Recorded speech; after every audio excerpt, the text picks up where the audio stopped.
अस्सलाम वालेकुम, very good morning, welcome to new Pakistan. मैं हूं आपके साथ अनवार खाबर और मैं हूं ज़रियाब राजपूत। जनाब, मौसम है इंतहाई शानदार और कुदरत मेहरबान हो चुकी है। लाहौर में आज हमें बारिश देखने को मिली, लेकिन ये बारिश जो थी वो रात गई बरसी और जिसके बाद हमने देखा कि स्मोग की जो सिचुएशन थी वो खासी थमती हुई हमें नजर आई। और जब हम आज सुबह आ रहे थे तो बड़ा ही प्यारा और आंखों को ना एक अच्छी ठंडक महसूस हो रही थी। बिल्कुल ऐसी। और ये हम बताते चलें कि कुदरती बारिश थी, क्योंकि कहा यह गया था कि आज मसनूई बारिश बरसाई जाएगी। तो आगे प्रोग्राम में चलकर इस पर हम डिटेल सेगमेंट भी करेंगे कि वो मसनूई बारिश का प्रॉपर जो तरीकाकार है, प्रोसीजर है, सवाल वो क्या होगा। से पूछी थी ना, तो हमने बंदोबस्त किया, उसका जवाब हम सब मिलकर आपको देंगे। बिल्कुल, तो इस पर मजीद भी डिस्कस करेंगे। भी शामिल करते हैं टॉप स्टोरीज, लेकिन टॉप स्टोरी से पहले बल्कि एक और अहम खबर है जो कि सियासी मंजरनामे में हमने एक बहुत बड़ी तब्दीली देखी है। एक बहुत बड़ी खबर आई जहां पाकिस्तान मुस्लिम लीग नून के लिए बहुत बड़ी खबर थी जब इस्लामाबाद हाई कोर्ट की जानिब से एवन फील्ड केस में नवाज शरीफ को हमने देखा कि रिलीफ वहां पर मिला है।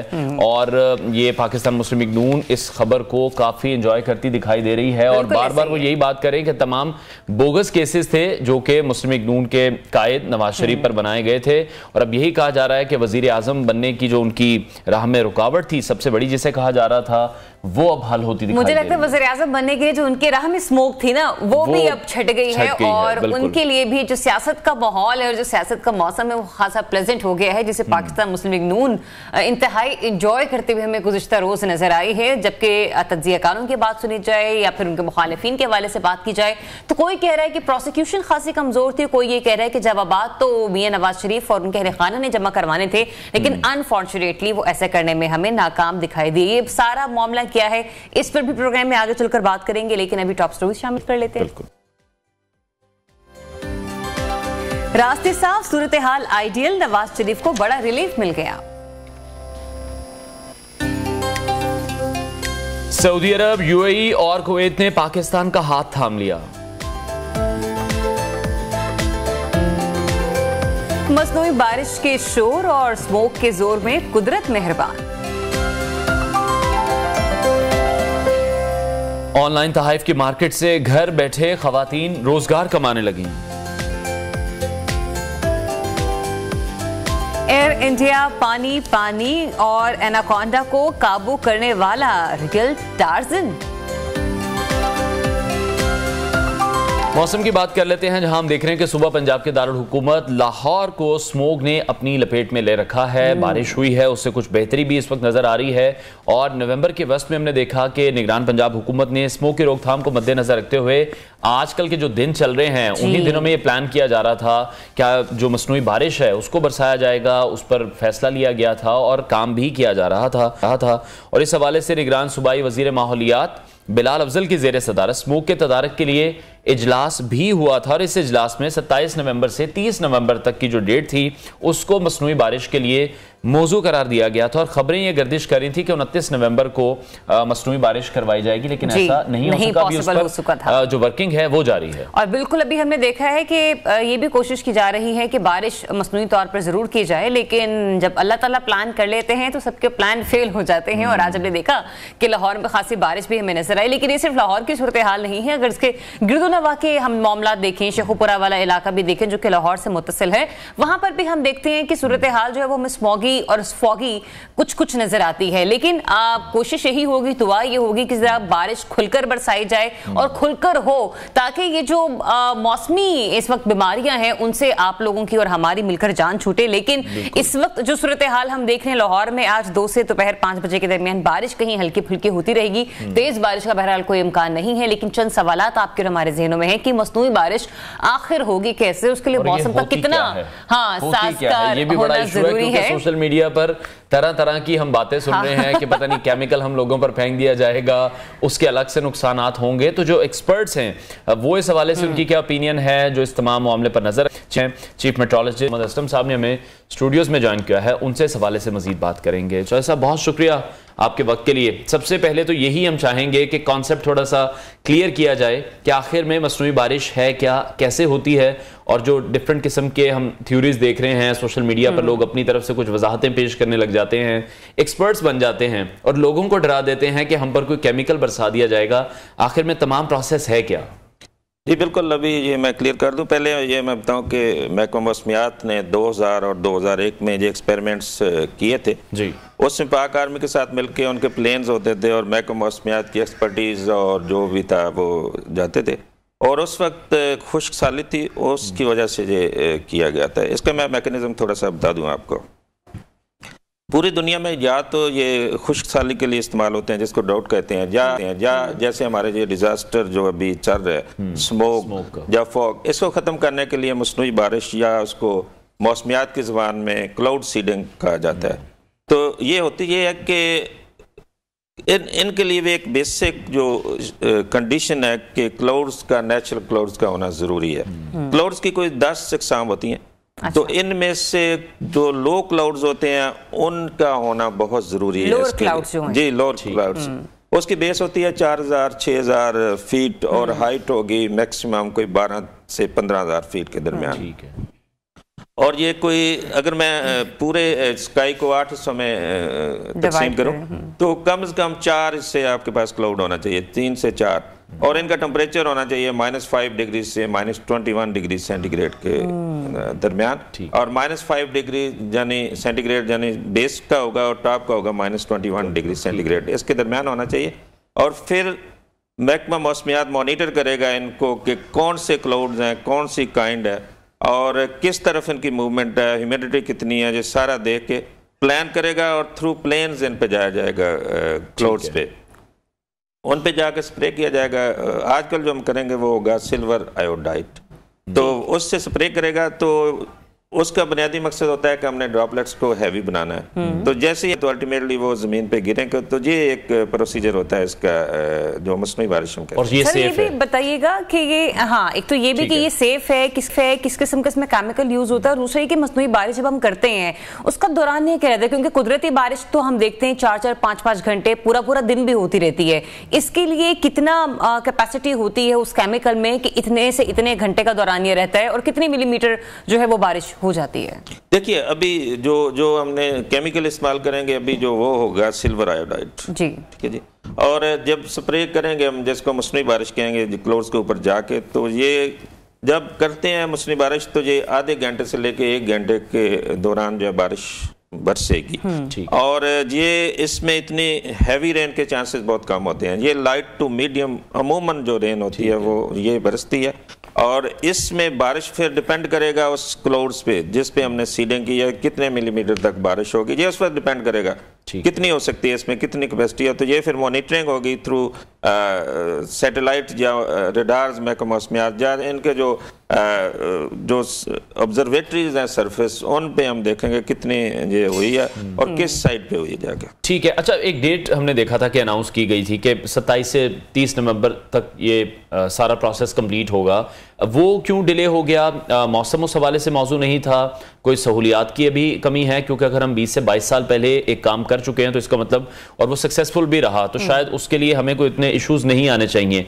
राइट नाउ आप क्या देख रहे हैं, क्या इश्यूज आ रहे हैं, और अगर ये सक्सेसफुली हो जाता है तो इस पर क्या इसकी एस्टिमेटेड जो कॉस्ट है वो आती है? देखिए, अभी जो इसकी वर्किंग हो रही है, अभी जो पिछली मीटिंग हुई थी, पाक आर्मी के लोग थे और मुख्तलिफ महकमे एनवायरनमेंट और महकमा मौसमियात, इस तरह काफ़ी ज़्यादा जो प्रोफेसर हजरात थे यूनिवर्सिटीज़ के, तो उसमें अभी वर्किंग हो रही है। ये जो 29 की डेट दी गई थी इसमें क्लाउड सीडिंग की, उस पर अभी वर्किंग हो रही है, वो कंप्लीट नहीं हुआ। तो आने वाले दिनों में ये कोई मिड दिसंबर, ये डेट उस वक्त मिली थी शुरू में, हो सकता है इस माह में जो है क्लाउड सीडिंग की जाए। उस पर जो कास्ट होती है वो मैं बता दूं, ये जो केमिकल है इसकी कास्ट होती है 7 लाख पाकिस्तानी रुपीस पर केजी। और जो जहाज बताए थे पाक आर्मी ने उस दिन हमें, 2 तरह के उनके पास जहाज होंगे।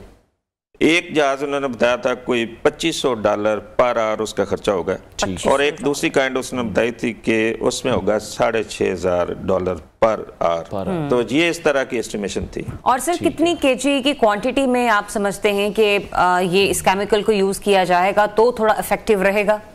ये देखिए, 2.5 ग्राम से लेके 3 ग्राम पर स्क्वायर किलोमीटर, अच्छा, ये केमिकल हम इस्तेमाल करेंगे, और फिर इसको मिक्स करके ये केमिकल जो है ये जितना भी स्क्वायर किलोमीटर उसके हिसाब से ये केमिकल फिर इस्तेमाल होगा। ठीक है। और साथ साथ जिस तरह से हम देख रहे हैं कि मसनूई बारिश के अलावा जो स्मोक रिडक्शन टावर हैं उनकी तनसीब का काम भी होना है, जिस तरह से पूरी दुनिया में और स्पेशली पाकिस्तान तो क्लाइमेट चेंज से सबसे ज्यादा मुतासिर हुआ है। हम सैलाब की बात कर लें, हम स्मोक की बात कर लें, तो ये जो रिडक्शन टावर है, स्मोक रिडक्शन टावर, ये किस तरह से काम करेंगे, ये क्या टेक्नोलॉजी है और इस पर क्या प्लानिंग है, कब से इंप्लीमेंटेशन होगी? क्योंकि स्मोक का इशू तो अब हम देख रहे हैं कुछ 8-10 साल से हम फेस कर रहे हैं।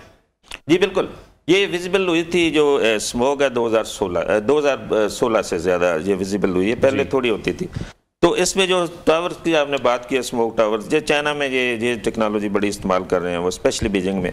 तो ये उस दिन बता रहे थे कि ये लाहौर में कोई 1700 के करीब टावर्स लगाए जाएंगे, जो बहुत थोड़े फासले पे लगाए जाते हैं। तो अभी तो इन पे भी वर्किंग हो रही है, ये कितने लगाने हैं तो देखें आगे चल के क्या करते हैं। ठीक है। अच्छा सर, जो आज बारिश हुई है उसके बाद क्या लग रहा है आपको, मजीद कब तक बारिश एक्सपेक्टेड है? क्योंकि डेफिनेटली आप एक मौसमियात से हैं, तो हर किसी की ख्वाहिश होती है कि सुबह सुबह में मौसम का भी पता चल जाए। दूसरा ये कि ये स्मोक की सिचुएशन आपको कब तक बरकरार रहती हुई नजर आ रही है?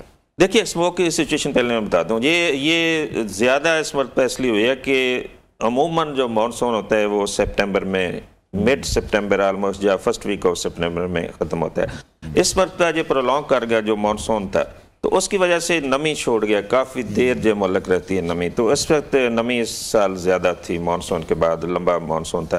तो ड्यूरिंग दिस पीरियड जो नवंबर और अक्टूबर का होता है, टेम्परेचर जैसे ही ड्रॉप होना शुरू हो जाता है तो ये हवा में मुल्क होना शुरू हो जाए, सस्पेंड होती है, क्योंकि टेम्परेचर बहुत बड़ा किरदार इसमें अदा कर रहा है।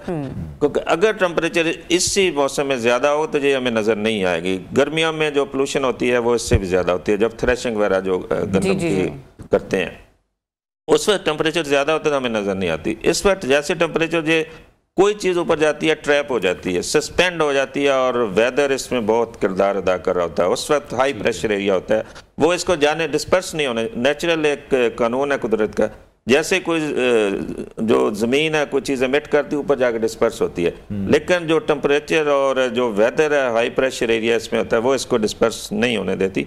और अभी आने वाले दिनों में जैसे ये नेचुरल बारिश हुई है और अभी आज का दिन भी इसमें है, तो कल ये क्लियर होगी और आने वाले कोई कम से कम एक वीक के दौरान तो बारिश का कोई इम्कान नजर नहीं है। ठीक है। अच्छा, जिस तरह से हम देखते हैं कि दुबई और चीन में इस तरह के जो एक्सपेरिमेंट्स हैं वो बहुत ज़्यादा किए जाते हैं, वहाँ से भी कोई टेक्नोलॉजी के हवाले से कुछ शेयरिंग की गई है, बात उनसे की गई है, कोई ताउन उनसे हासिल किया गया है? क्योंकि हम बारह देखते हैं कि दुबई में हमने ये देखा कि पानी बरसा कर डैम्स वो भरते हैं, फिर उस पानी को फिर यूटिलाइज भी करते हैं।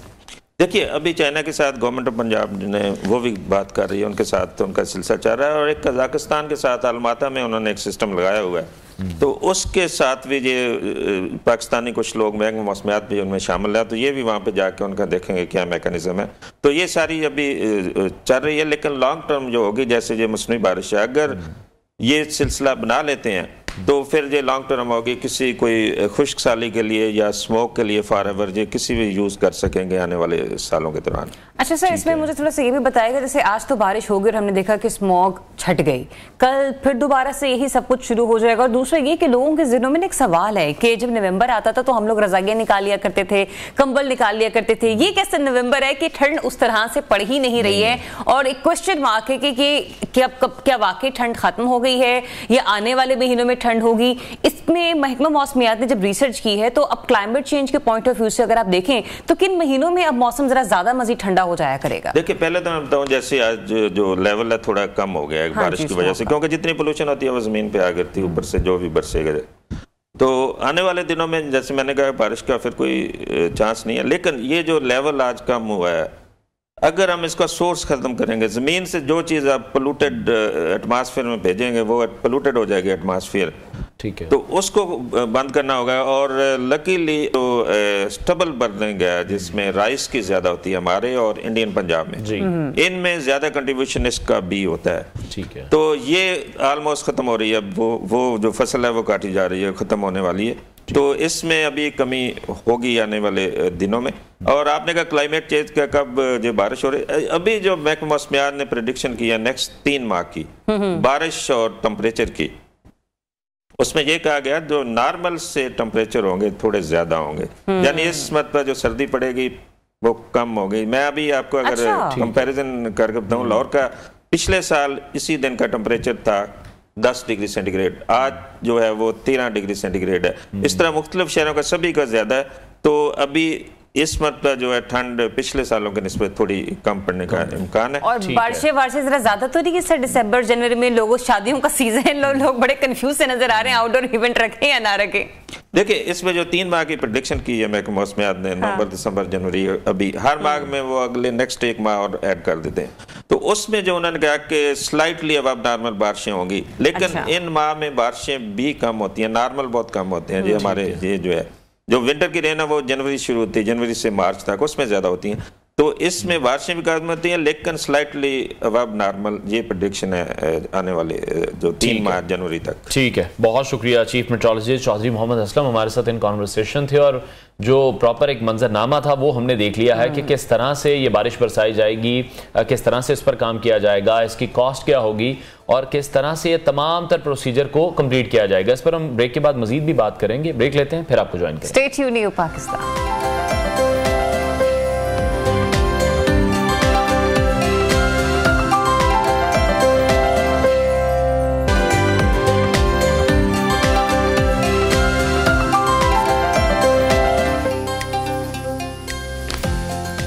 Welcome back to new Pakistan. जनाब, आज बात हो रही है मौसम के हवाले से कि मौसम खुशगवार तो हो गया, लेकिन इसको खुशगवार बनाने के लिए जो आर्टिफिशियल इंटेलिजेंस का काम सोचा जा रहा है, करने की कोशिश की जा रही है, वो अब तक पॉसिबल क्यों नहीं हो पा रहा? क्या रिसोर्सेज हमारे पास नहीं है, या फिर हमारे इर्द गिर्द का जो माहौल है वो इतना साजगार नहीं है कि हम इन चीजों को बर्दाश्त कर सके, ये एक ऐसा मोमेंटम जनरेट कर सके कि जिससे मसनूई बारिश हो जाए। पहले सेगमेंट में आपने डिटेल कॉन्वर्सेशन सुनी, चीफ मेट्रोलॉजिस्ट हमारे साथ मौजूद थे, लेकिन इस सेगमेंट में हमें ज्वाइन कर रहे हैं माहिर माहौलियात प्रोफेसर डॉक्टर जुल्फिकार अली साहब। अस्सलाम वालेकुम and very good morning sir.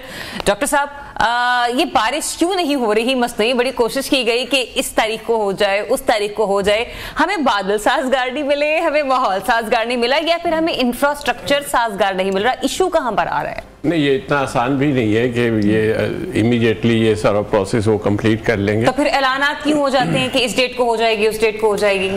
ये मेरा ख्याल है पूरा स्टडी करने का है कि इनको मिडल ईस्ट वालों ने भी करवाई, तो उसके बहुत सारे इकोलॉजिकल इन्वायरमेंटल कंसिक्वेंसेस हैं जो मसनूई बारिश के भी हैं। अभी तो वो भी स्टडी नहीं हुए, ये इमीडिएटली ये अनाउंस तो कर बैठे हैं कि इतना ज़्यादा उसका फिर जो बाद में इनको संभाला नहीं जाएगा कि ये मसनूई बारिश कोई कर लेना तो शायद इतना कमाल नहीं है, लेकिन मौसम से छेड़छाड़ जो आफ्टर इफेक्ट्स संभालना जो नेचुरल इसमें है कि सारा बायोलॉजिकल सिस्टम इसमें एग्जिस्ट करता है। अगर 1-2 रेन इन्होंने कर लिए, उससे ये तो है कि सेटल डाउन हो जाएंगे पोल्यूटेंट्स, ठीक है, स्मोक के ऊपर इमीडिएट जो है वो वॉश आउट हो जाएंगे और कंट्रोल। लेकिन ये है कि जैसे अब पहले बारिश हुई थी और इमीडिएटली बाद में फिर स्मोक आ गई, अभी भी ऐसा ही है कि मेरा ख्याल है इस फिनोमेना को इतना ज़्यादा कंसीडर ना किया जाए।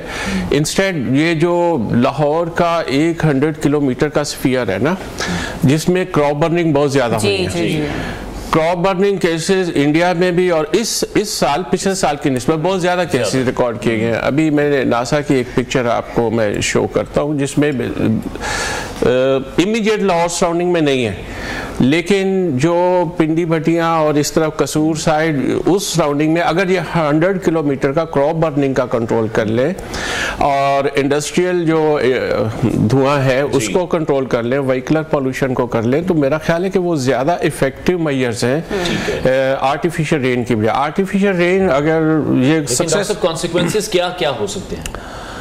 देखिए, बायोलॉजिकल सिस्टम एग्जिस्ट करता है अपनी नेचुरल उस सारे कब किसी ने अंडे देने हैं, कब बच्चे देने हैं, कब उनका ब्रीडिंग साइकिल स्टार्ट होता है, तो ये सारा बारिश के साथ ही या मौसम के साथ होता है कि ये नॉर्मली ड्राई पीरियड है, दिसंबर, नवंबर, अक्टूबर और जाके जनवरी में थोड़ी सी रेन होती हैं।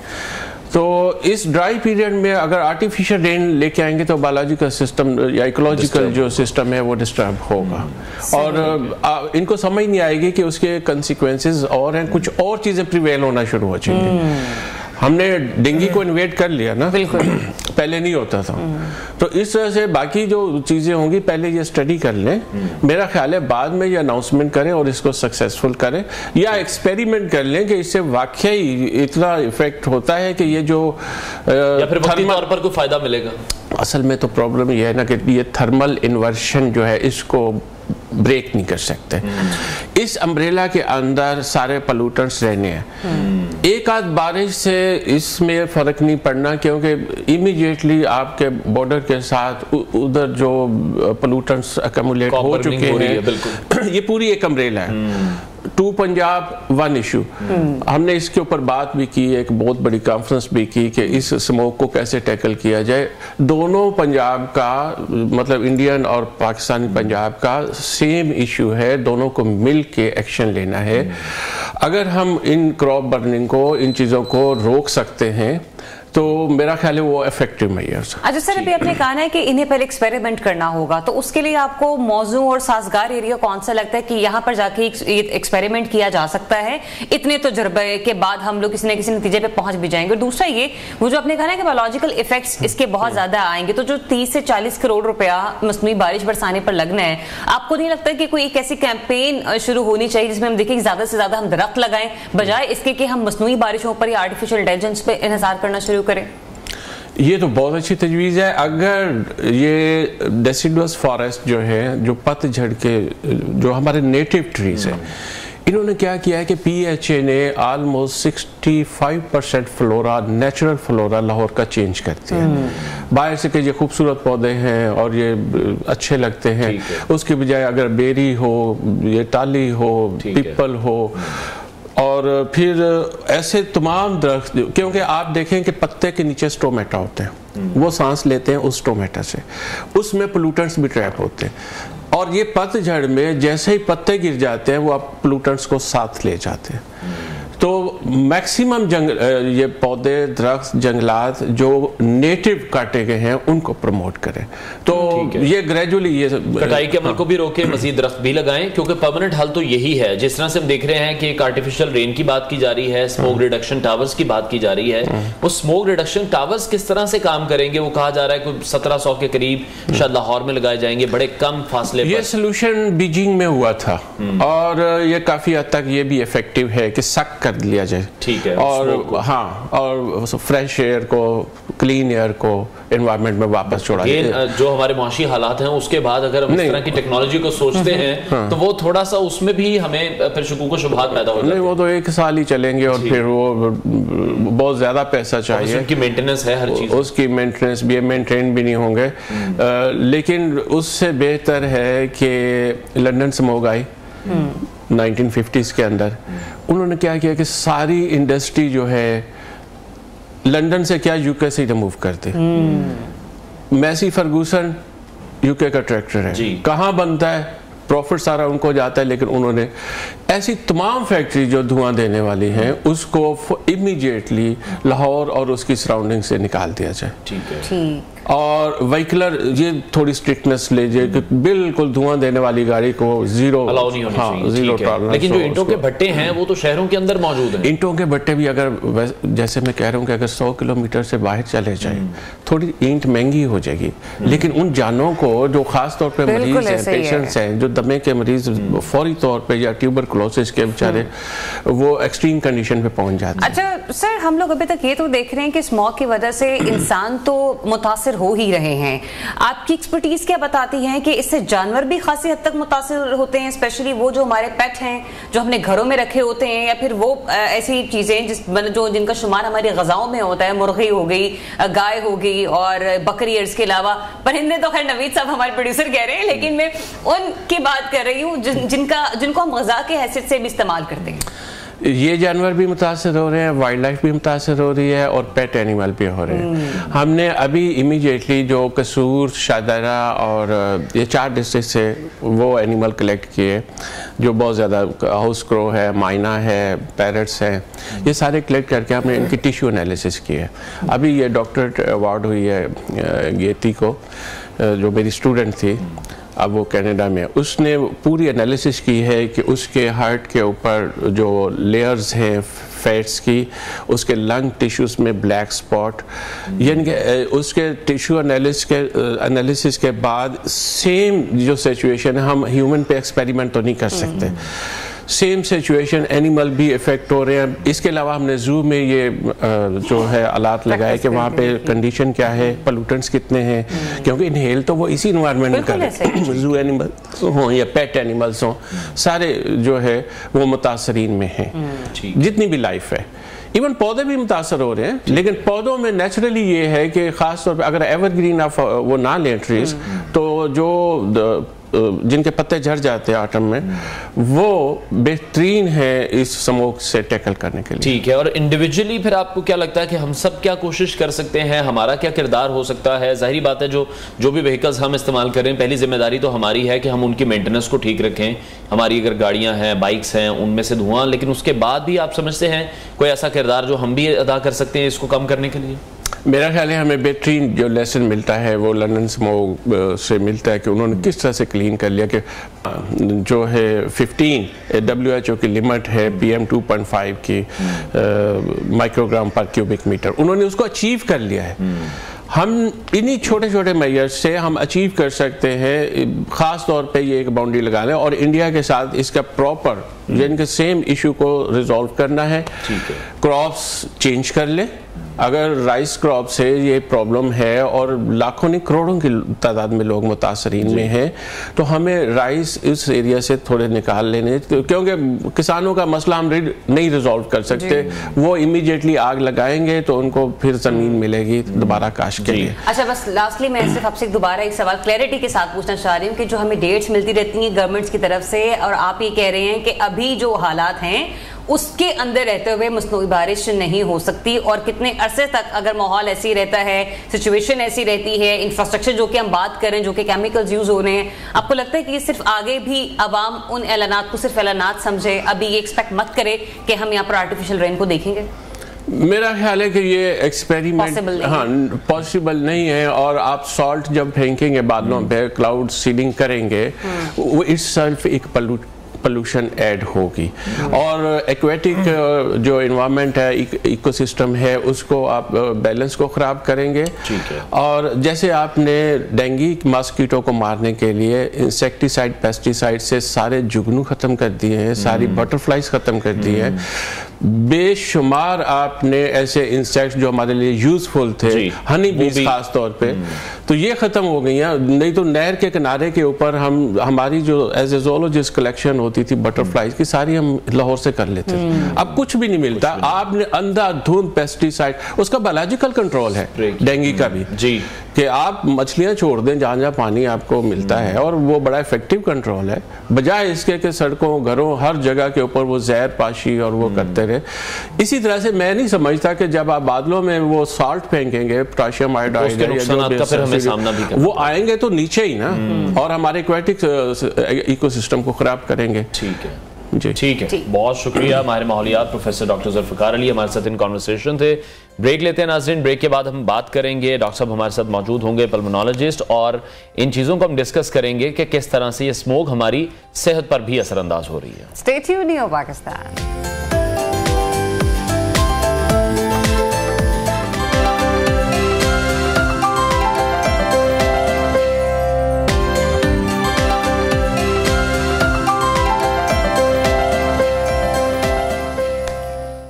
जी वेलकम बैक वंस अगेन। जनाब, लाहौर में तो स्मॉग छट गई है, लेकिन आज हमारे स्टूडियो में स्मॉग ही स्मॉग हो रही है, क्योंकि हमारी कोशिश ये है कि ना सिर्फ हम लोग स्मॉग से महफूज रहें, बल्कि आप लोगों को भी वो टिप्स देते रहें, वो हिदायत बताते रहें कि जिससे आप लोग अपनी जिंदगी को थोड़ा सा बेहतर बना सकते हैं। क्योंकि गवर्नमेंट तो अपनी सतह पर कोशिश करते हुए हमें नजर आ रही है, लेकिन एक इंडिविजुअल की कोशिश क्या होनी चाहिए उस पर भी बात करना बहुत जरूरी है, क्योंकि बच्चे बड़े बीमार हो रहे हैं, स्कूलों से छुट्टियां मिल जाती हैं, कारोबार बंद हो जाते हैं, तो हम देख रहे हैं कि एक स्मॉग ने इतना रौला डाल के रखा हुआ है। बिल्कुल ऐसी है, और जो फैक्ट्स एंड फिगर्स हैं वो भी बड़े अजीब से हैं। 24 घंटों के दौरान पंजाब भर में स्मोक के बायस जो मुख्तलिफ लोग गए हैं हॉस्पिटल्स में मुख्तलिफ बीमारियों के साथ, उनकी तादाद 62,000 बताई जा रही है, जो कि बहुत ज़्यादा अलार्मिंग सिचुएशन है इस वक्त। इसी तमाम सूरत हाल पर हम बात करेंगे। मैं ज्वाइन किया है पल्मोनोलॉजिस्ट डॉक्टर मोहम्मद अहमद ने इन स्टूडियोज। डॉक्टर साहब बहुत शुक्रिया आपके वक्त के लिए। Welcome to new Pakistan.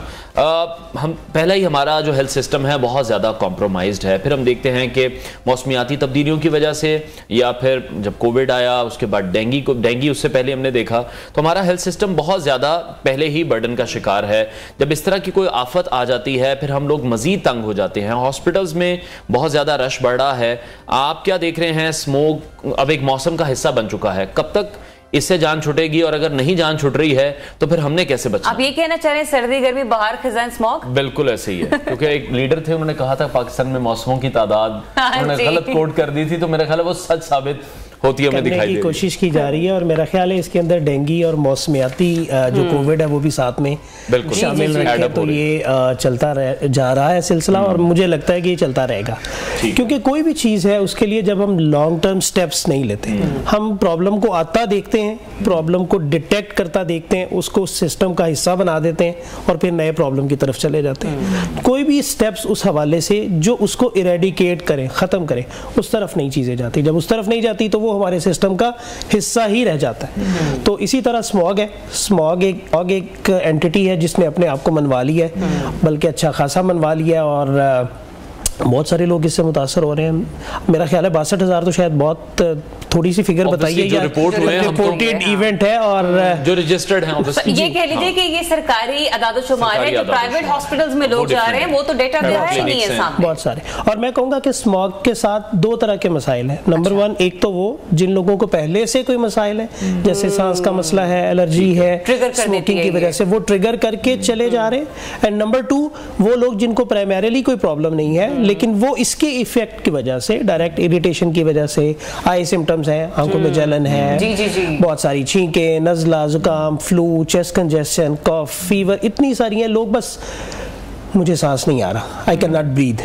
सो मेरा ख्याल है कि अगर ये बुनियादी हक छीना जा रहा है तो इसके ऊपर तो इमीडिएट स्टेप्स होने चाहिए। डॉक्टर साहब, जो हमारे टी जोन है ना, ये बहुत ज्यादा ना भारी रहने लग गया है, आंखें सूजी सूजी फील हो रही होती हैं, हर वक्त किसी के आंखों से बहुत ज्यादा पानी आना शुरू हो जाता है, तो ऐसा लगता है जैसे आप 2-3 डिस्प्रिन की गोलियां ले लें। मतलब ये मेरी तो कोशिश ये रही है पिछले कुछ 6-7 दिनों में कि मेरा सर का दर्द खत्म हो जाए, लेकिन यही पता चला कि नहीं, स्मॉग के इफेक्ट्स हैं। तो टैबलेट्स वगैरह आपको लगता है कि कारामद होंगी, या फिर कुछ हमें एहतियाती तदाबीर से ही अपने आप को थोड़ा कंट्रोल करना पड़ेगा, क्योंकि लोग तो एंटीबायोटिक की तरफ भी जा रहे हैं? ये काफी सेंसिटिव टॉपिक है। सेंसिटिव इस हवाले से कि सेल्फ मेडिकेशन कोविड ने हमें वैसे बहुत सारी सिखा दी। अल्हम्दुलिल्लाह हर कोई डॉक्टर बन गया, हर एक के घर में ऑक्सीजन चेक करने वाला है, हर एक के घर में नेबुलाइजर है, हर एक के घर में ऑक्सीजन वाला है। मैं 2 घंटे ऑक्सीजन लगा लेता हूँ तो मेरी तबीयत बड़ी फ्रेश हो जाती है। तो प्लीज इस तरह की चीजें नहीं है। देखिए, पहले हमने समझना है स्मॉग है क्या। बहुत सारा धुआं है जिसके अंदर डस्ट पार्टिकल्स हैं, जिसके अंदर जो जला हुआ मवाद है, वो सारी चीजें अवेलेबल है। वो डेंस मॉलिक्यूल जब भी टच करेगा तो वो इरिटेशन करेगा। आंख को टच करेगा तो आपकी आंखों में लैक्रिमेशन यानी पानी, आंसू आने, जलन होना, नाक में आपने इनहेल करना ही करना है, चाहे नाक से सांस लें चाहे मुंह से सांस लें, गले में इरिटेशन होगी, सुइयां चुभेंगी, खांसी कफ आएगी, नाक में होगी, छींकें, कंजेशन, ये रहेगा। मसला ये है कि इसको किया क्या जाए। सो पहला क्या है जो गवर्नमेंट अपने लेवल पे स्टेप्स कर रही है कि वो स्मार्ट लॉकडाउन कर लिया, एरियाज डिवाइड कर लिए, कि हमने सुबह के टाइम स्कूल वाला काम कर लिया, मार्केट्स को लेट खोल लिया, चलो ट्रैफिक के बर्डन को डिवाइड किया ताकि पोल्यूशन का इंडेक्स थोड़ा सा कम हो सके।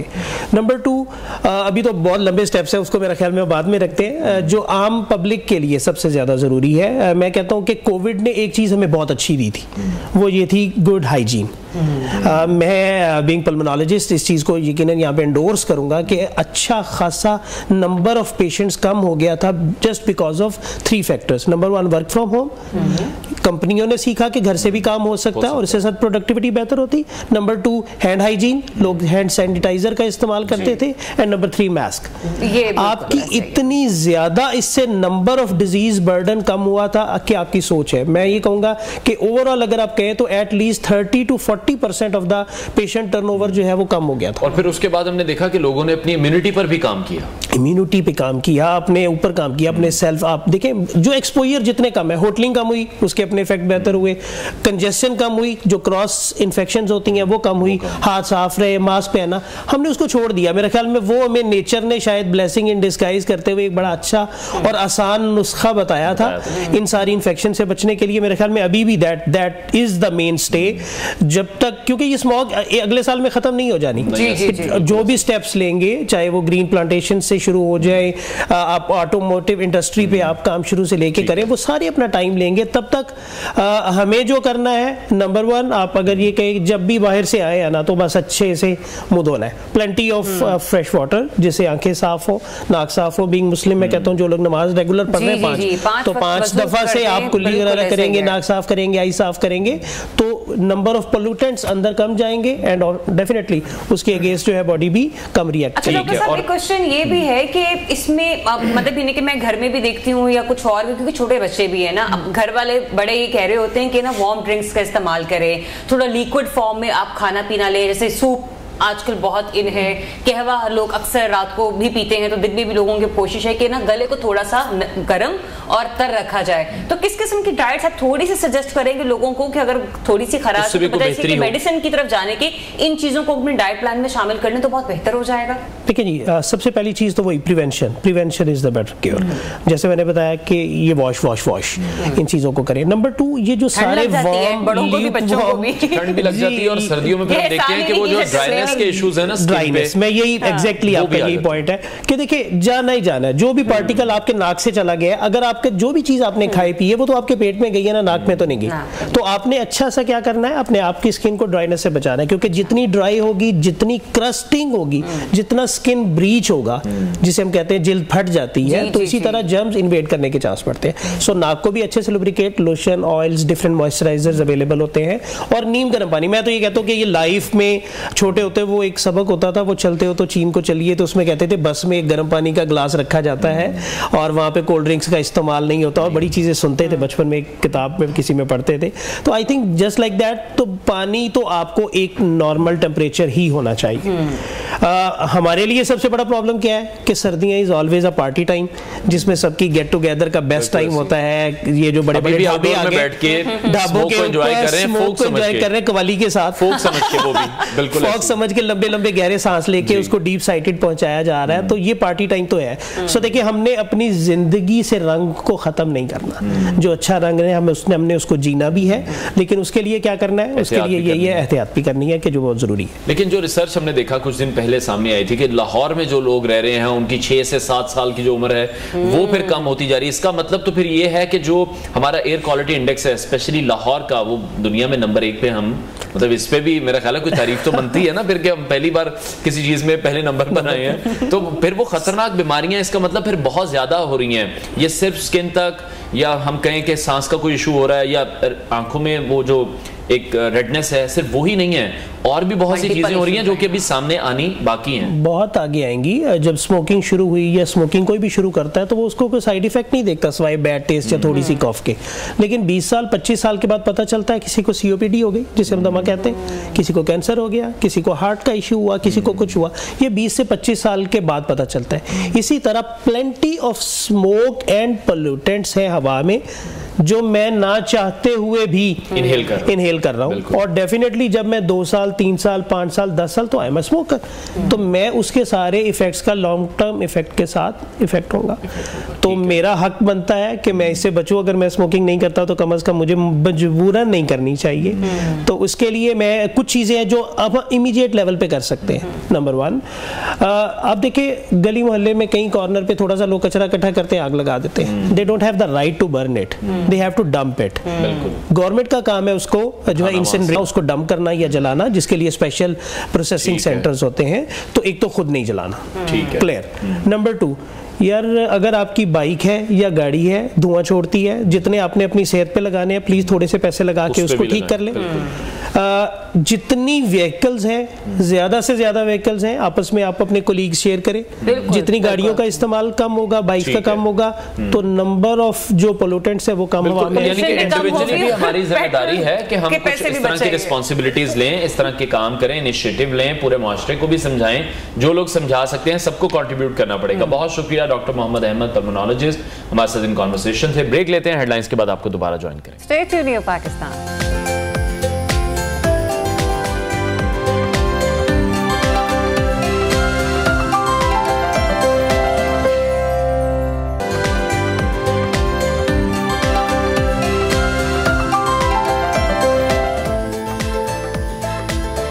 Welcome back. और अब कुछ बात करेंगे सियासी मंजरनामे के हवाले से, जहां पाकिस्तान तहरीक इंसाफ के इंट्रा पार्टी इलेक्शन के हवाले से बात होती दिखाई दे रही है और हम देख रहे हैं कि इस मामले पर पीटीआई में एक वाज़े तकसीम भी नजर आ रही है हमें। और एक तरफ चेयरमैन पीटीआई के माइनस होने की खबरें जहां हम देख रहे हैं, वहां पर कुछ मुतज़ाद इत्तलात भी सामने आ रही हैं और यही कहा जा रहा है कि पाकिस्तान तहरीक इंसाफ के चेयरमैन किसी भी सूरत हाल में माइनस नहीं हो सकते। पीटीआई ये अफोर्ड नहीं करेगी, पीटीआई चेयरमैन खुद इस पर रजामंद नहीं होंगे। तो ऐसे में जो अंदरूनी इख्तलाफात हैं उसमें अब ये देखने में आ रहा है कि जो एक रेस लगी हुई है पाकिस्तान तहरीक इंसाफ के रहनुमाओं में एक दूसरे से बाजी ले जाने के चक्कर में जो मुख्तलिफ किस्म की स्टेटमेंट सामने आ रही हैं, क्योंकि अब क़यादत का फुकदान तो ऑब्वियसली पाकिस्तान तहरीक इंसाफ में हम देख ही रहे हैं। उनकी जो तमाम सीनियर लीडरशिप है वो अपने रास्ते अलग कर चुकी है, कुछ लोग सियासत छोड़ चुके हैं, कुछ दूसरी पार्टियों में जाकर बिल्कुल खामोश बैठे हमें दिखाई दे रहे हैं। तो इस तमाम सूरत हाल में सेनेटर अली जफर ये कह रहे हैं कि बैरिस्टर गौहर ही हैं जो पाकिस्तान तहरीक इंसाफ के इंट्रा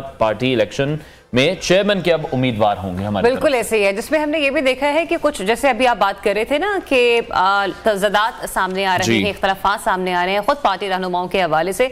तो कल एक बड़ी ऑकवर्ड सी सिचुएशन में हमें नजर आई, जिसका एक क्लिप भी हम आपको नजर दिखा रहे हैं यहाँ पर, कि बैरिस्टर अली गौहर साहब इस बात का दावा कर रहे थे कि बैरिस्टर अली जफर साहब इस बात का दावा करते हुए हमें नजर आए थे कि ऐसा नहीं है, अभी देखेंगे आगे क्या चलता होता। लेकिन बैरिस्टर अली गौहर जो कि इस वक्त नामजद चेयरमैन पीटीआई हैं, उनके हवाले से इस बात की बारहा तस्दीक की जा रही थी अपने कॉन्वर्सेशन में कि नहीं, मौजूदा चेयरमैन पीटीआई जो हैं वो इस सिलसिले में अपना फैसला कर चुके हैं। लेकिन सवाल एक यहाँ पर यह खड़ा होता है कि इतने सारे पार्टी में सीनियर लीडरशिप होने के बावजूद क्यों सिर्फ इन्हीं को ही इस ओहदे के लिए चुना गया है, मुंतखब किया गया है। फिर कुछ लोग हम ये भी देख रहे हैं कि पीटीआई के जो सपोर्टर्स हैं, वोटर्स हैं, वो ये बात करते हुए नजर आ रहे हैं कि शायद एक मौरूसी सियासत का खात्मा करने के लिए ये पहला कदम है जो कि खान साहब की तरफ से उठाया गया है, जबकि उनके मुखालिफिन इस बात को करते हुए हमें ट्विटर पर और अक्सर सोशल मीडिया पर डिफरेंट मीडिया टॉक्स में नजर आ रहे हैं। कल ख्वाजा आसिफ साहब की ये स्टेटमेंट थी ऑन द रिकॉर्ड, वो ये कह रहे थे कि किसी को इस काबिल ही नहीं समझा इमरान चेयरमैन पीटीआई ने कि वो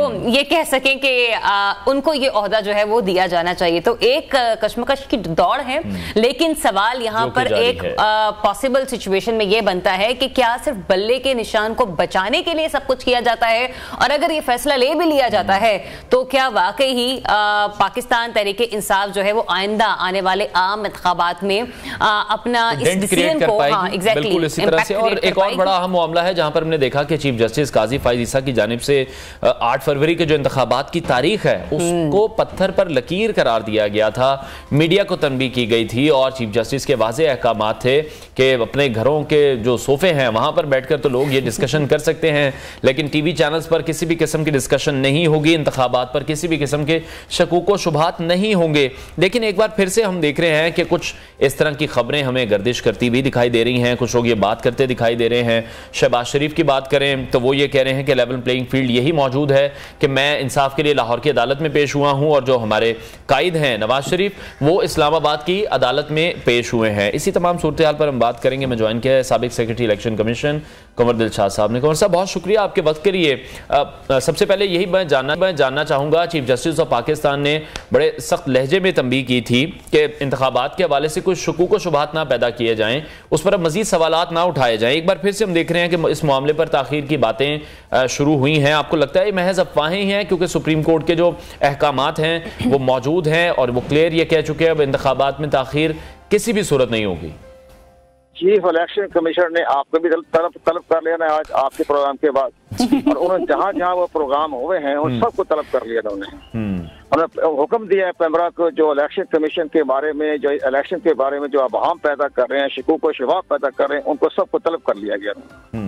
तो ये आप जो प्रोग्राम कर रहे हैं, ये जो आप जो उन लोगों के चंद लोग हैं जिन्होंने कभी इलेक्शन का वोट देखा ना उन्होंने बैलेट पेपर देखा, उनकी बातें आप नशर कर रहे हैं, उनकी बातें आप लोगों में अभाव पैदा कर रहे हैं। तो सर उन्हीं तक क्लैरिफिकेशन ये पहुंचा रहे हैं कि उनके खिलाफ भी नोटिस होगा। जो लोग शर्त कर रहे हैं कि इलेक्शन नहीं होने, उन्होंने तो कभी बैलेट पेपर की शक्ल नहीं देखी, तो वो कैसे बातें कर रहे हैं कि अभी इलेक्शन नहीं होने। तो इलेक्शन कमीशन पाकिस्तान ने बड़ा सख्त एक्शन लिया आज। उन्होंने तमाम जितने भी चैनलों में जो प्रोग्राम आ रहे हैं इलेक्शन के हवाले से अभाव पैदा कर रहे हैं, शकूक व शुबहात पैदा कर रहे हैं, वो तलब कर लिया उन्होंने। ठीक है।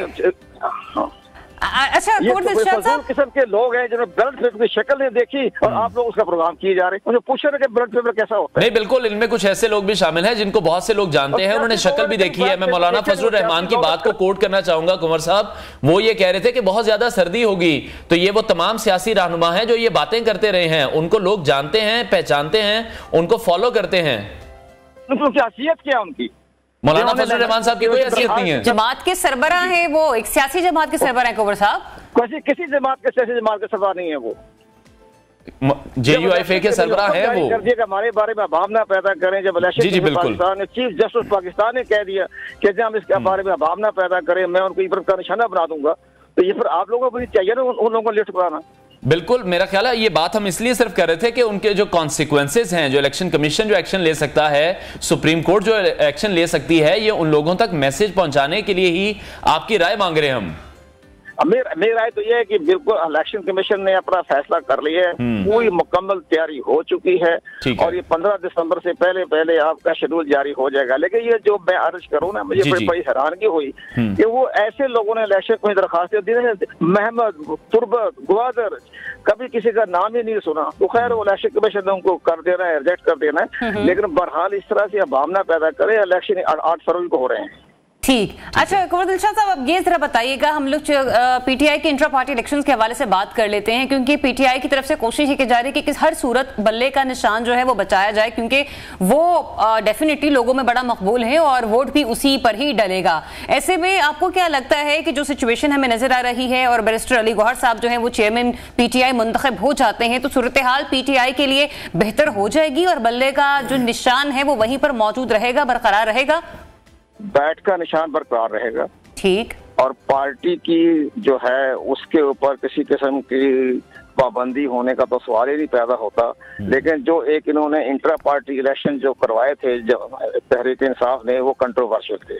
और ये हमेशा जब भी तहरीक इंसाफ ने इलेक्शन करवाए 2011 से लेकर 2022 तक, वो सब के सब कंट्रोवर्शियल हुए। और इनके ही पार्टी के अंदरूनी लोगों ने इलेक्शन कमीशन ऑफ पाकिस्तान को दरखास्त दी थी। इन्हीं के अब वाइस चेयरमैन जस्टिस वजीरुद्दीन ने कहा कि 2011 का इलेक्शन हुआ पार्टी का इंट्रा पार्टी फराड था, जालसाजी थी, पैसों का लेन देन हुआ, 4-5 करोड़ रुपया खर्च हुआ, लोगों के वोट खरीदे गए हैं मेंबरों के, वर्करों के।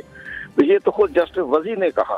तो कुंवर साहब आप स्ट्रेटेजी डिफाइन कर दीजिए, आप बता दीजिए, गाइड कर दीजिए इन सियासी जमातों को किस तरह से इलेक्शन इंट्रा पार्टी इलेक्शन होने चाहिए, क्योंकि हमने माजी में बहुत सी मिसालें देखी हैं, जो पार्टी नामजद कर देती है, मुंतखब कर देती है, उसको मान लिया जाता है। हमने PMLN में भी यही प्रैक्टिस देखी है, हमने पाकिस्तान पीपल्स पार्टी में भी यही प्रैक्टिस देखी है, और PTI में भी। ये बात दुरुस्त फरमाया आपने। हमने बड़ी कोशिश की, लेकिन जिन जमातों ने अपनी इंडस्ट्री लगाने की बजाय ये सियासी जमात बना लेते हैं। इंडस्ट्री लगाएंगे, सियासी जमात बनाएंगे, ज़ाहिर है उसके बाद पैसा खर्च करेंगे, लोगों को MNA MP बनाएंगे, टिकट देंगे, 10-10 करोड़ रुपए का टिकट देंगे। इस लिहाज से इन्होंने इंडस्ट्री बना रही है, सियासी जमातें नहीं रही है, इंडस्ट्री बन गई है। सबसे बड़ी अहम बात यह है, जैसे आपने फरमाया कि ये मैंने खुद जब इशाकदार थे इलेक्शन इंतखाबी इस्लाहत कमेटी के चेयरमैन थे, मैंने 3-4 दफा उससे मुलाकात से कहा कि इलेक्शन कमीशन को इख्तियार दिया जाए कि वो इंट्रा पार्टी इलेक्शन को ऑब्जर्व करे, अपना मुबस्सर वहां भेजे। तो उन्होंने कहा किसी पार्टी में 26 पार्टियां मेंबर थी इंतखाबी इस्लाहत कमेटी में, किसी ने इस पर एग्री नहीं किया। क्यों? वो चाहते थे कि हम अपनी मौसी में अपनी मर्जी के लोगों को इलेक्शन करवाएं ड्राइंग रूम में बैठकर। तो ये सारी चीजें इलेक्शन कमीशन का तो उसमें कोई अमल दखल का बनता नहीं है, जब आज खुद नोटिस इलेक्शन कमीशन लेने का मजाज नहीं है। लेकिन दरखास्तें कोई आ जाए पार्टी के अंदर से, फिर वो इंक्वायरी करते हैं, जैसे बदकिस्मती से तहरीक इंसाफ की इंक्वायरी शुरू करनी पड़ गई। तो ये सारा बाकी जितनी पार्टी के इलेक्शन हो, सवाए जमात इस्लामी के या अवामी नेशनल पार्टी के, किसी ने भी सेक्शन 207 208 के तहत इलेक्शन नहीं करवाए। ठीक है, बहुत शुक्रिया। साबिक सेक्रेटरी इलेक्शन कमीशन कुंवर दिलशाद हमारे साथ इन कॉन्वर्सेशन थे। इसी भी बात करेंगे, हमें माहिर कानून जहांगीर जदून ने भी इस वक्त ज्वाइन किया है, उनसे मजीद बात करेंगे। जहांगीर साहब बहुत शुक्रिया आपके वक्त के लिए। जानना ये चाहेंगे एवन फील्ड के हवाले से, नवाज शरीफ साहब को हम देख रहे हैं बड़ी एक कानूनी रुकावट खत्म हुई है, रिलीफ मिलने का सिलसिला जारी है, मुख्तलिफ पार्टीज इस रिलीफ को बहुत मुख्तलिफ नाम देते भी दिखाई दे रहे हैं, लाडला प्लस उन्हें कहा जा रहा है। और आप क्या समझते हैं पाकिस्तान मुस्लिम लीग नून के लिए कितनी बड़ी खबर है ये, और जो दूसरी पार्टियां हैं जिन्होंने ज़ाहिरी बात है इंतखाबात में इन्हीं के साथ हिस्सा लेना है, वो भी इसी इंतजार में थी कि इस फैसले के बाद वो भी अपनी जो सियासी हिकमत अमली है उसका फैसला करेंगे। हाँ, बहुत शुक्रिया जी। देखें, अब इस केस के जो कल का फैसला है, जो एक्विटल का फैसला है, उसमें देखें ना, उसके बैकग्राउंड में देखें कि केस किस तरह बनाया गया, उससे झूठे केस है जिस तरह बोंडे केस की वजह से उन्होंने कितना सफ़र किया और पूरी पाकिस्तान के अवाम ने कितना सफ़र किया। आज जो हालात आप देख रहे हैं इसमें कोई शक नहीं है कि कितनी महंगाई है, बाकी चीज़ें किस तरह जा रही हैं, अनएम्प्लॉयमेंट कितनी है, बिजली के मसाइल हैं, एनर्जी के अदर प्रॉब्लम्स हैं। तो इसमें देखें ना, ये सबसे बड़ी आप देखें इसकी जो रूट काज, आप ग्रास रूट देखें उस पर, तो उसमें जो जिन्होंने ये केस बनाया था उनकी इंटेंशन क्या थी? ये इंटेंशन थी कि इनको 5 साल के लिए सियासत से, एक्टिव पॉलिटिक्स से बाहर रखें। वो उस इंटेंशन में कामयाब हो गए हैं, लेकिन उसका नुकसान किसको हुआ है? उसका नुकसान पाकिस्तान को हुआ है, उसका नुकसान पाकिस्तान की आवाम को हुआ है, उसका नुकसान मुझे हुआ है, आपको हुआ है, जो ऑर्डिनरी उनको हुआ है। अब उनकी तो जो ईगो थी वो पूरी हो गई है। उन्होंने यही आज दिन तक किसी देखें सियासी लीडर को सवाए जुल्फकार अली भुट्टो के, उनका भी जो है जुडिशियल मर्डर कोर्ट ने खुद एक्सेप्ट किया है।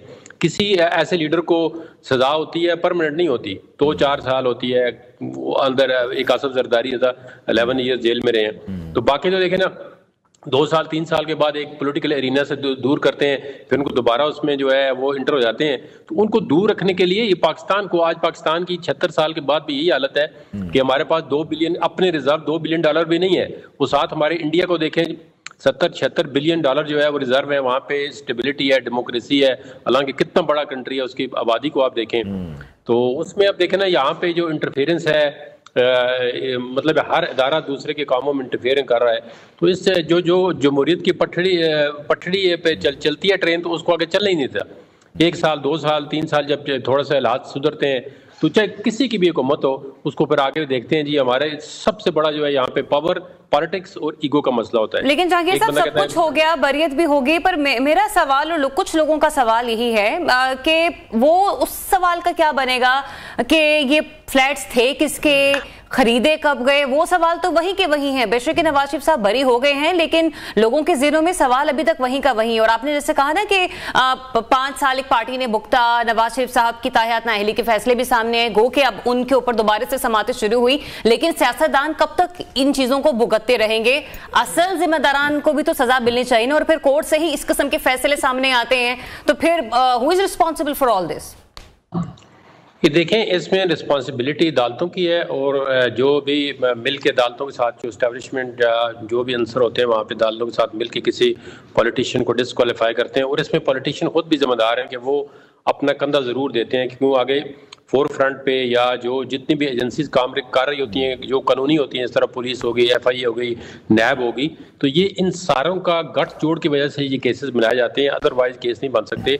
आज दिन तक किसी अदालत ने नहीं कहा जी झूठा केस है तो क्यों बनाया था, या उसकी क्या सजा होगी। अभी नैब को कौन पूछेगा कि आपने भाई ये झूठा केस क्यों बनाया था, आप इसमें इतने आपने चले अरब ना सही तो कुछ करोड़ों रुपए तो खर्च होंगे ना, और जो पाकिस्तान का नुकसान हुआ है ये कहाँ से हम पूरा करें, ये नहीं कर सकते।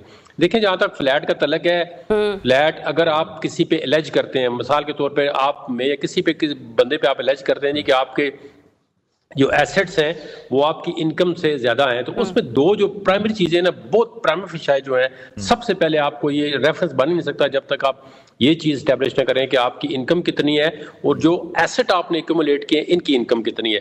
और आपकी तो उससे मुराद है आपकी फैमिली की है, जो जिस बंदे ने वो चीजें परचेज की हैं, ये उसको बताना पड़ेगा कि आपकी ये वाली जो परचेजिंग पावर की उस वक्त आपकी इनकम कितनी थी और जो एसेट से उसकी उस वक्त मालियत कितनी थी। जहांगीर साहब, यही तो मसला कि बताया ही नहीं जा रहा ना, यही तो आवाम जानना चाहते हैं। नहीं, ये आप नहीं बताया, कौन बताएगा? जो केस बनाता है उसे बताना है कि आपकी इनकम भाई ये है। अब देखें ना, अगर आप किसी जगह पे मुलाजम है, नौकरी कर रही है, तो मुझे नहीं बताना है। वो जो इन्वेस्टिगेशन अफसर होता है वो जाके वो डिपार्टमेंट से कहता है जी इनकी पे स्लिप दे दें। वो पे स्लिप आती है ना, उसको बंदा इनकार कर सकता है, ना डिपार्टमेंट ना नैब वाला। वो कहता है जी ये सैलरी आप ले रहे हैं, ये आपके बैंक अकाउंट में जा रही है, इससे मुझे बताने की क्या जरूरत है। मैंने अगर किसी सरकारी इदारे से कोई फीस ली है एज ए वकील, तो मुझे बताने की क्या जरूरत है। उनको पता होता है, वो सरकारी इदारे को कहते हैं जी इनका बताएं जी कितनी पेमेंट की, इनको कितने चेक रही है, उससे कितना टैक्स काटा है, वो तो ऑटोमेटिकली चीजें आ जाती हैं। लेकिन जदून साहब, लेकिन ये जो तमाम केस जिस तरह से चला, हमने देखा जिस तरह से बक्से भरकर जाते थे, वॉल्यूम 10 की हम बात कर सुनते थे, इतना सब कुछ होता रहा। क्या फिर वो सब कुछ झूठ था? उस वक्त की नैब गलत थी, आज की नैब गलत है? इतनी कमजोर तफ्तीश अगर उस वक्त के नैब चेयरमैन ने की, उनके खिलाफ फिर क्या एक्शन होगा? बोगस केस था तो फिर तो सियासतदान अपने पैरों पर खुद ही कुल्हाड़ी मार रहे हैं। मतलब एक ड्राउनी स्टेटमेंट आती थी, वॉल्यूम 10 खुल गया तो पता नहीं क्या धमाका हो जाएगा। ये देखे ना, जो उन्होंने राजा बाजार से वो पुराने वक्तों के वो टीन के बॉक्स होते हैं, इतने बड़े बड़े बॉक्स, वो 2 गाड़ियों में लेके जाते थे, तो उनमें यकीन करें सारी फोटो कापियां थी जितनी है, मतलब एक से रिकॉर्ड दूसरे से रिकॉर्ड। वो आज दिन तक मुझे लगता है कि मैं ऑनेस्टली कह रहा हूं कि किसी जज ने भी मुकम्मल तौर पे वो किताबें नहीं पढ़ी होंगी। लेकिन उस वक्त भी जदून साहब किसी की कहने की हिम्मत नहीं हुई थी कि वॉल्यूम 10 में सिर्फ फोटोकॉपीज ही मौजूद होंगी। हम सिर्फ ये पॉइंट रेज करना चाह रहे हैं कि फिर नैब को इसका मतलब सिर्फ पॉलिटिकल इंजीनियरिंग के लिए इस्तेमाल किया जाना चाहिए? अब नैब में रिफॉर्म्स होने चाहिए या फिर नैब को बंद कर देना चाहिए? मेरे ख्याल में तो देखिए, उन्होंने जब नैब के ये जब पीटीआई की हुकूमत थी तो उन्हें पता है सारी चीजें स्टैंड स्टिल पे आ गई थी। कोई डेवलपमेंट का, इवन आप इस्लामाबाद के अंदर देखिए मेट्रो बनी हुई थी, उसका ट्रैक बना हुआ था तो एक ईंट उन्होंने नहीं लगाई, कोई डेवलपमेंट का काम नहीं किया, ना कोई प्रोजेक्ट लगाया। उसकी वजह यही थी कि जो वहाँ पे फेडरल ब्यूरोक्रेसी थी या प्रोविंशियल ब्यूरोक्रेसी थी, वो डर रहे थे स्वाय पोस्टिंग ट्रांसफर के, वो कोई काम नहीं, प्रोजेक्ट का कोई काम नहीं। वो कहते हैं जी कल को हमको नैब पकड़ लेगा। तो नैब को हमेशा पॉलिटिकल इंजीनियरिंग के लिए इस्तेमाल किया गया है। अब इसका ये वाला दरवाजा बंद करना चाहिए और पॉलिटिशियन को आके इकट्ठा होकर इसको या तो रिफॉर्म्स करें, अगर नहीं कर सके इसको बंद कर देना चाहिए, क्योंकि ठीक है आज दिन तक नैब ने किसी भी सियासी जो पॉलिटिशियन है उससे रिकवरी जो है वो एक देले की नहीं की है। तो सर आपको लगता है कि मुस्लिम लीग नून अगर हुकूमत बनाती है, जिसकी बातचीत बहुत ज्यादा हमें सुनने में आ रही है, वो आगे चलकर नैब जैसे इदारे को खत्म कर देगी? क्योंकि 16 माह की हुकूमत थी, पीडीएम की तमाम सियासी जमातें उसके अंदर इन्वॉल्व थी, उसके बावजूद हमने देखा कि नैब के सिर्फ दांत तोड़े गए, ठीक है, लेकिन पूरी सर्जरी कंप्लीट नहीं की गई। अपने मफाद की हद तक कुछ तरमीम की गई, लेकिन उस तरीके से उसमें रिफॉर्म्स नहीं लेकर आए जो कि होनी चाहिए थी। बिल्कुल आपकी बात देखे बेजा है कि इसमें वो वाली रिफॉर्म्स लेके आए कि एक इसमें कोई झूठा या फेक केस ना बन सके, उसकी प्रॉपर इंक्वायरी होनी चाहिए। और अगर इसके अंदर एक ये लॉ डालें कि जिसने झूठा केस बनाया उस पे उसी ऑफेंस की एफआईआर या रेफरेंस उस पे लगाएंगे। अब ये तो देखा ना, नैब के अंदर उसने अपने आप को इम्यूनिटी दे दी है कि नैब के किसी चेयरमैन या किसी अफसर के खिलाफ आप तो केस नहीं दायर कर सकते हैं। अब उसकी बोनाफाइडी या मेलाफाइडी किस तरह शो होगी? तो उन्होंने नैब के अंदर एक क्लास डाली हुई है कि ये इम्यून है फ्रॉम यूसी, अगर इन्होंने इन गुड इंटेंशन को केस फाइल कर दिया, ये जो रेफरेंस फाइल कर दिया तो इनके खिलाफ कोई जो है ना वो एक्शन नहीं हो सकता, लेकिन डैमेजेस का सूट जरूर हो सकता है। अब नैब के देखे ना, इसको अगर रिफॉर्म्स करना है तो तमाम पॉलिटिकल पार्टियों ने करना है, एक पार्लियामेंट के जरिए रिफॉर्म्स होगी। अभी जो रिफॉर्म की थी तो पीटीआई जो है वो सुप्रीम कोर्ट में उसको चैलेंज कर दिया। ये पॉलिटिकल पार्टियां हाइड एंड सीक जो है ना गेम खत्म करें, एक मुल्क के इंटरेस्ट में काम करें, लेकिन वो होता हुआ नजर नहीं आ रहा। ठीक है, तो मतलब मिसाक जमहूरियत जैसे मामला जो हैं वो सिर्फ एक पेपर की हद तक महदूद नहीं होने चाहिए, प्रैक्टिकल भी उस पर अमल होना चाहिए। बहुत शुक्रिया सर, आपने अपना वक्त दिया, लेकिन मेरा सवाल फिर जाते जाते अभी ब्रेक पर वही है कि किसने खरीदे, कहां से खरीदे, ये अभी भी किसी को पता नहीं चल सका। ब्रेक लेते हैं, ब्रेक के बाद आपको दोबारा ज्वाइन करेंगे।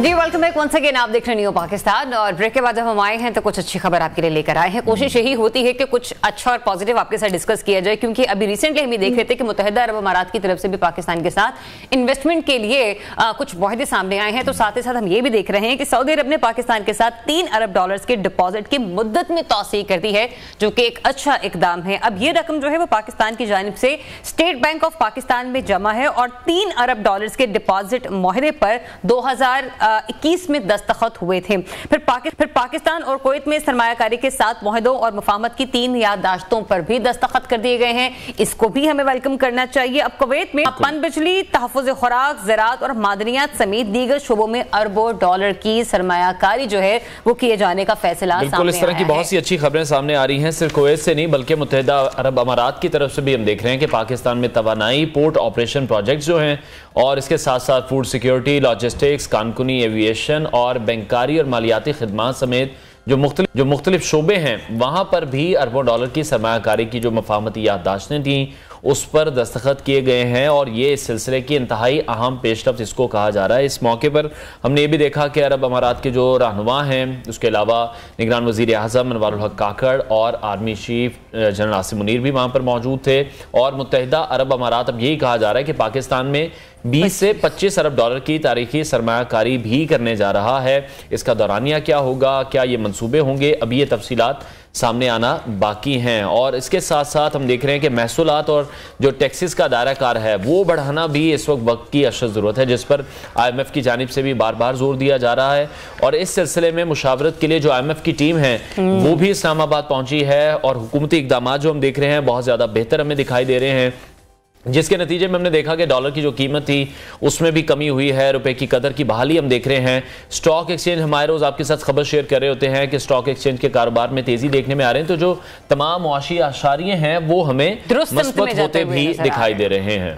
तो इसी पर बात कर लेते हैं, हमें ज्वाइन कर रहे हैं माहिर मुआशियात डॉक्टर शाहिद हसन। अस्सलाम वालेकुम and very good morning sir. Sir, बड़ी पॉजिटिव खबरें सामने आ रही हैं और इसको अगर हम लोग देखें तो आर्मी चीफ की अपॉइंटमेंट के बाद और मौजूदा निगरान सेटअप जो है वो बहुत से दोस्त ममालिक के साथ मुआहदों को तरजीह दे रहा है और फिर सऊदी अरब की तरफ से भी इनिशिएटिव लिया जाना, क्या लग रहा है आपको एक नया सेटअप, एक नई हुकूमत तश्कील दिए जाने से पहले इकॉनमी किसी बेहतर राह पर हमें गामजन होती हुई नजर आएगी?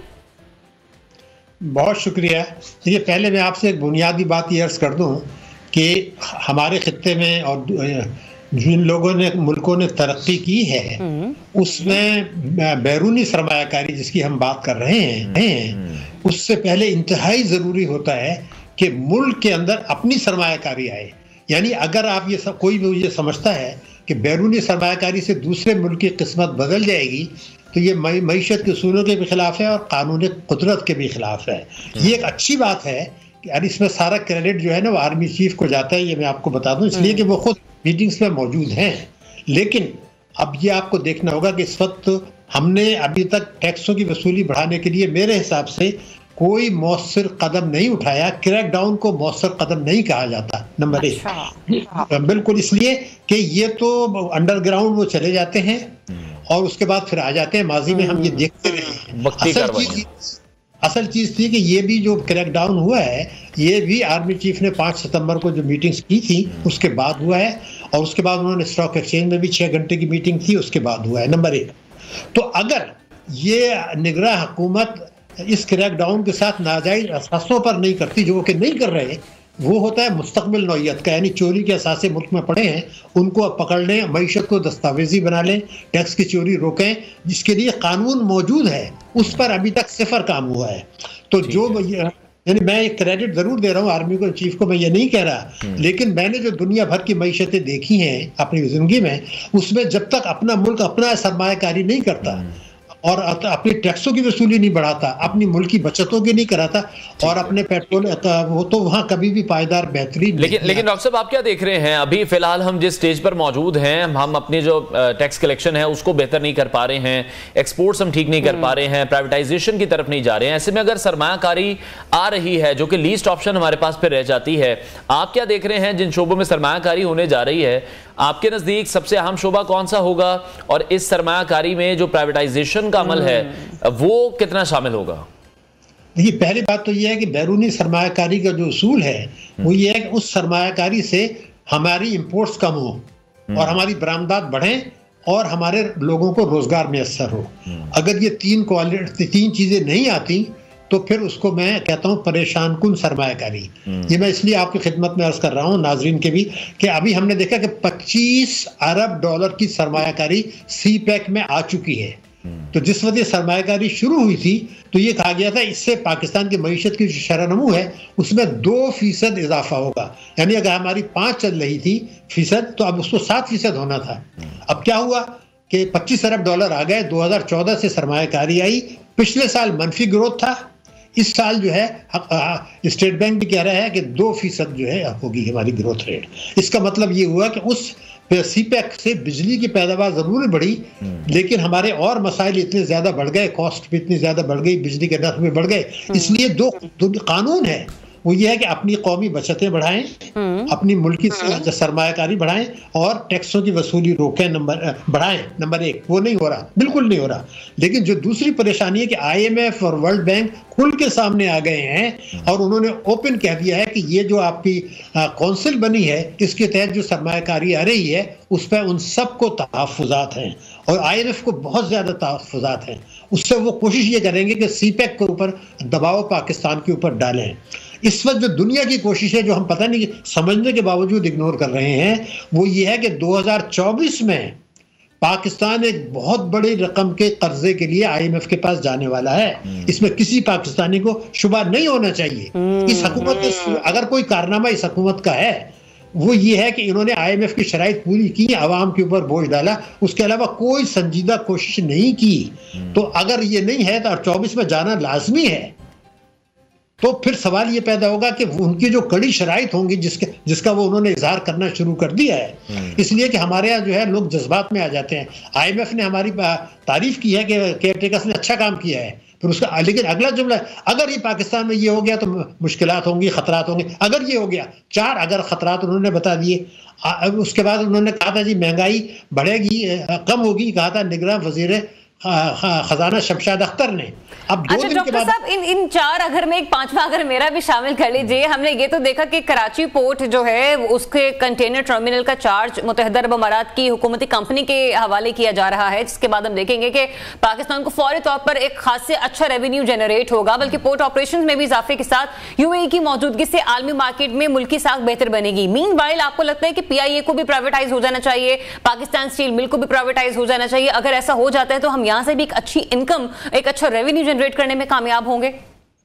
देखिए, हमारा मुल्क है, हमें हर चीज को संजीदगी से फूक फूक के चलना चाहिए। अच्छा। आज के आप अखबारात उठाइए, जिस दिन यूरोपियन यूनियन की टीम आई हुई थी हमारा जायजा लेने के लिए हवाई मामलात का, उसी दिन FBR ने PIA के अकाउंट मुंजमद कर दिया। आज आप अखबारात उठा लीजिए। अब वो यूरोपियन यूनियन के जो लोग आए हैं वो क्या राय लेके जाएंगे? देखिए ना, हमें ये सोचना कि काबीना जो होती है उनको सारी चीजों को देखना होता है, नंबर 1।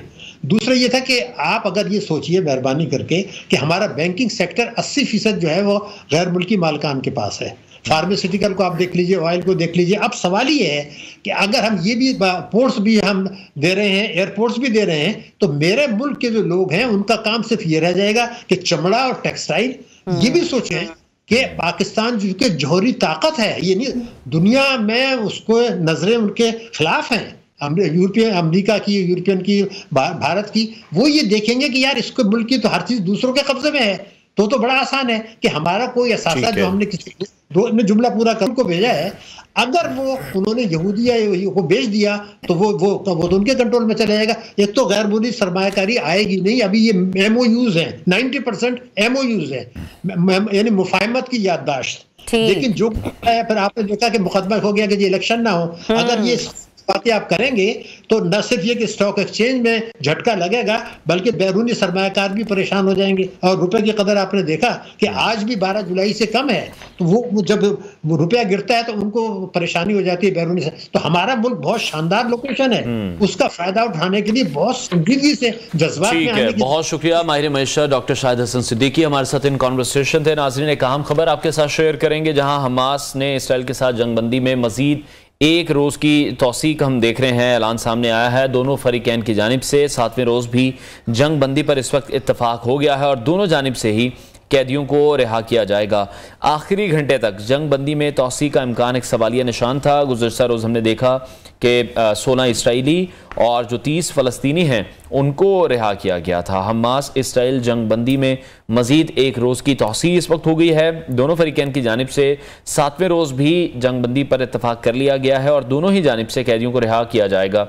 आखिरी घंटे तक जंग बंदी में तौसीक का इम्कान एक सवालिया निशान था। गुज़श्ता रोज़ भी 16 इसराइली और 30 फ़लस्तीनियों को रिहा किया गया था। एंड वी जस्ट होप कि आने वाले दिनों में जो आज का रोज़ है जब वो शामिल हो जाए तो मज़ीद जो कैदी हैं उन्हें रिहा करने का अमल जो है वो जारी जारी रहेगा। फिलहाल हमास इसराइल जंगबंदी में मजीद एक रोज की तौसीह जो है वो सामने आई है और दोनों फरीकीन का 7वें रोज भी जंगबंदी पर इत्तेफाक हुआ है। अब दोनों जानिब से कैदियों को रिहा किया जाएगा ये भी कहा जा रहा है और आखिरी घंटे तक जंगबंदी में तौसीह का इम्कान एक सवालिया निशान था। लिहाजा गुज़िश्ता रोज 16 इसराइली और 38 फलस्तीनियों को रिहा किया गया था। तकरीबन 30 ये फलस्तीनी हैं जिन्हें रिहा किया गया है। अभी एक ब्रेक के बाद आपको एक बार फिर से ज्वाइन करते हैं। Stay tuned new Pakistan.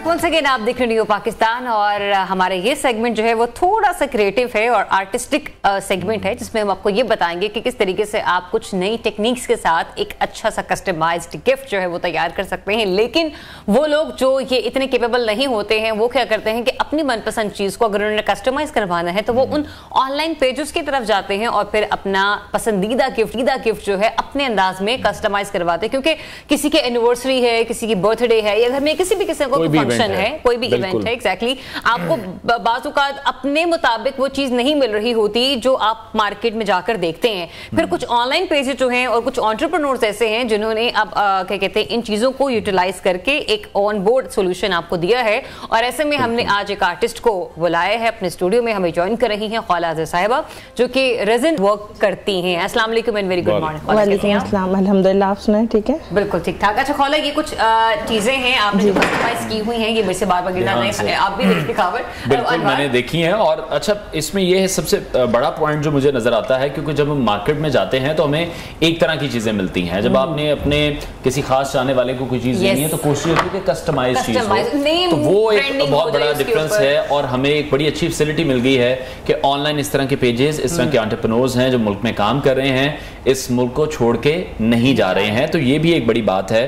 अब ख्वाला से बात करते हैं। ख्वाला, किस तरह से ये डिजाइन करती हैं, कब से ये काम स्टार्ट किया है?